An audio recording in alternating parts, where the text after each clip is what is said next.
आज जिस भारत को हम देखते हैं सिर्फ कश्मीर से कन्याकुमारी तक ही है, लेकिन एक वक्त ऐसा था जब अफगानिस्तान से लेकर म्यांमार तक सिर्फ भारत ही भारत हुआ करता था। उस वक्त लोगों का रहना और खाना सब कुछ बिल्कुल अलग हुआ करता था। और आज की इस वीडियो में हम आपको वही दिखाएंगे कि अपना देश 1800 में कैसा लगता था। तो चलिए शुरू करते हैं।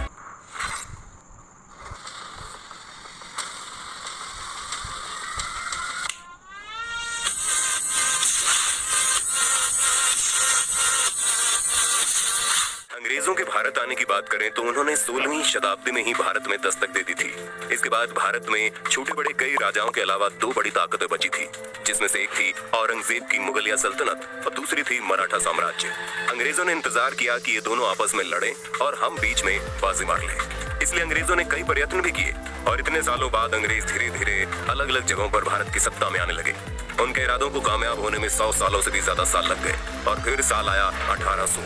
ये वो दौर आया था जब मुगलों की सल्तनत खत्म हो चुकी थी और ईस्ट इंडिया कंपनी के साथ अंग्रेज भारत में अपने पैर जमा चुके थे।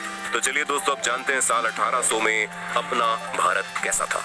पहनावा, ये वो दौर था जब भारत या दुनिया में भी कोई बड़ी टेक्नोलॉजी नहीं हुआ करती थी। लोग आपस में कुछ खास कनेक्ट नहीं थे।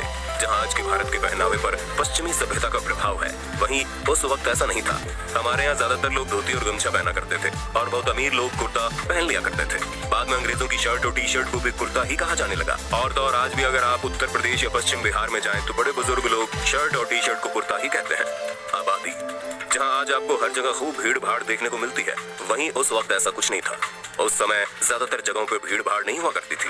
पूरे भारत में करीब 16 करोड़ लोग ही थे। और यहाँ पर पूरे भारत से हमारा मतलब है कि अखंड भारत जो पाकिस्तान, बांग्लादेश, बर्मा और अफगानिस्तान से मिलकर बना था। यानी जहाँ आज के इतने से भारत में 130 करोड़ से ज्यादा की आबादी है, वहीं इन 5 देशों के एरिया में उस वक्त सिर्फ 16 करोड़ लोग ही रहा करते थे। किसानी, उस समय भारत में बहुत ज्यादा प्रोफेशन नहीं हुआ करते थे। ज्यादातर लोग किसानी ही किया करते थे।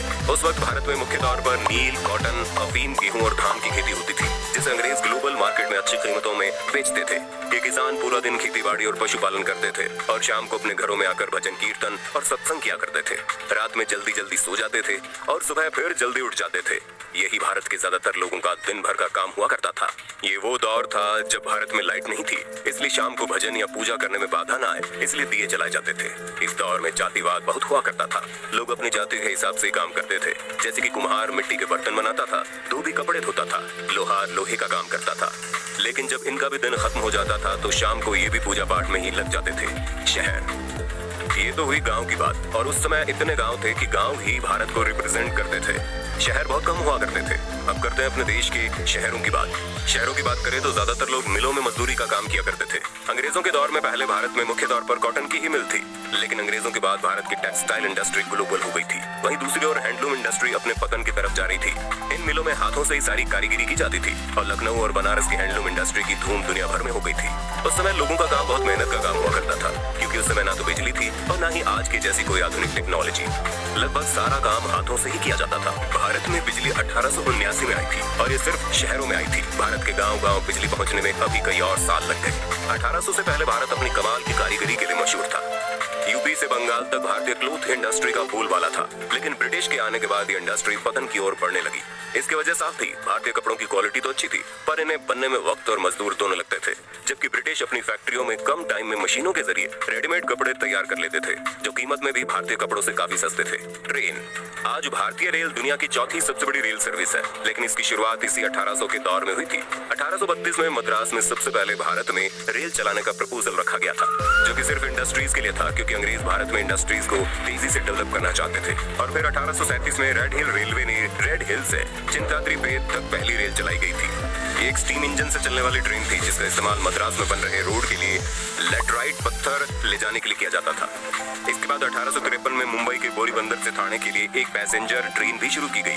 ये 14 डब्बों की एक स्टीम इंजन से चलने वाली ट्रेन थी, लेकिन ये एक नहीं बल्कि 3 इंजन से चलती थी, जिनका नाम साहिब, सिंध और सुल्तान था। इस ट्रेन को ग्रेट इंडियन पेनिनसुला रेलवे चलाता था। ये ट्रेन 1676 mm यानी कि 5 फुट 6 इंच गैप वाली पटरी पर चली थी और आज तक हमारे देश में यही स्टैंडर्ड फॉलो किया जा रहा है। इनकम, अगर इनकम की बात करें तो उस वक्त जहां भारत में अंग्रेज बहुत अच्छे पैसे कमा रहे थे, तो वहीं भारतीयों की हालत दिन ब दिन बदतर ही होती जा रही थी। एक डाटा के मुताबिक सन 1800 के आसपास एक यूरोपियन क्लर्क की सैलरी 40 पाउंड थी और वहीं एक आम इंडियन की तनख्वाह 40 गुना कम थी। अब इस बात से आप अंदाजा लगा सकते हैं कि भारतीय किसानों की क्या आय उस वक्त रही होगी। ऊपर से किसान हर साल बाढ़, सूखे के साथ साथ उन पर लगे लगान की मार से भी परेशान रहते थे। उस समय कुछ अमीर लोग भी हुआ करते थे, जिनमें से सब नहीं लेकिन कुछ लोग हमेशा इस फिराक में रहते थे कि कैसे अंग्रेजों के साथ उनकी दोस्ती हो जाए, और कुछ अमीर अपनी सूझबूझ से ठीक ठाक पैसे कमा लेते थे। बीमारियां, आज के समय में जो बीमारियां आम हो गई हैं, वो उस वक्त महामारियां थी। जैसे उस टाइम में कॉलेरा और प्लेग आमतौर पर फैलते थे और इन बीमारियों की दवाई भी नहीं थी, जिसकी वजह से इनके सामने लोग बेबस थे।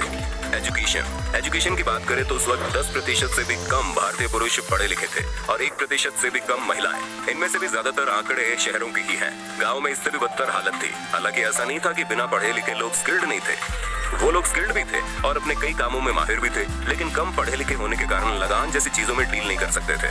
गांव का व्यापार, भारत के लोग उस वक्त पैसों से चीजें खरीदने और बेचने के बजाय एक्सचेंज व्यापार करते थे। जैसे एक मटके के बदले 6 किलो चावल, 5 किलो आटे के बदले 5 किलो दाल। ज्यादातर गाँव में ऐसे ही व्यापार होता था। सामान के बदले सामान दे दिया जाता था और ऐसे गाँव में सभी लोगों के पास सब कुछ पहुँच जाया करता था। इसका सबसे बड़ा फायदा ये था कि गाँव से अनाज बाहर बेचने की भी जरूरत नहीं पड़ती थी। दोस्तों, कुल जमा बात यह है कि 18वीं शताब्दी का भारत कुछ ऐसा था कि कुछ चीजें बहुत ही अच्छी थी, कुछ बहुत ही खराब। मकान बेशक कच्चे थे, मगर लोग उस वक्त अच्छे थे। लालच और धोखेबाजी जैसी चीजों से लोगं का उस वक्त कोई वास्ता नहीं था। आपको क्या लगता है उस वक्त के भारत की कौन कौन सी चीजें हैं जो आज के भारत में भी होनी चाहिए? हमें कमेंट करके बताइए। अगर आज की ये वीडियो आपको पसंद आई हो तो इसे लाइक करने के साथ साथ अपने दोस्तों और रिश्तेदारों के साथ शेयर जरूर कर दें।